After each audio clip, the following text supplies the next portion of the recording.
PM મોદીએ રેલવેના 41,000 કરોડના 2,000થી વધુ પ્રોજેક્ટ્સનું કર્યું ઉદ્ઘાટન અને શિલાન્યાસ, કહ્યું જનતાના સ્વપ્ન એ જ મારો સંકલ્પ।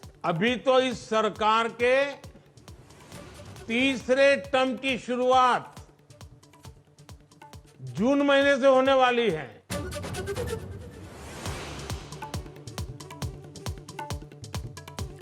લોકસભા ચૂંટણી માટે ઉમેદવારોની પસંદગી પ્રક્રિયાને લઈ ભાજપ એક્શનમાં। તમામ 26 બેઠક માટે આજથી 2 દિવસ ભાજપની સેન્સ પ્રક્રિયા।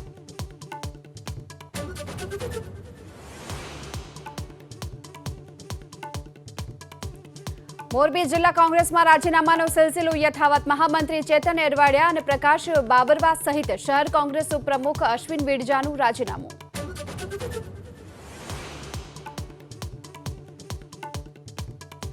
મોરબી ઝુલતા પુલ દુર્ઘટનામાં મુખ્ય આરોપી જયસુખ પટેલની સુપ્રીમ કોર્ટમાં જામીન અરજીને લઈ રાજ્ય સરકારને નોટિસ। 2 સપ્તાહ બાદ 2 જજની બેન્ચ સમક્ષ સુનાવણી।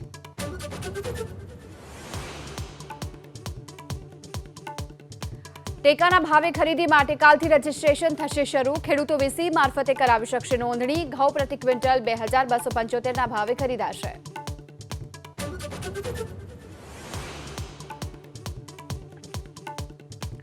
રાંચીમાં ચોથી ટેસ્ટમાં ભારતનો 5 વિકેટે ભવ્ય વિજય। ઇંગ્લેન્ડ સામે 5 મેચની શ્રેણીમાં ભારત 3-1થી આગળ। સતત 17મી હોમ સિરીઝમાં ભારતની જીત।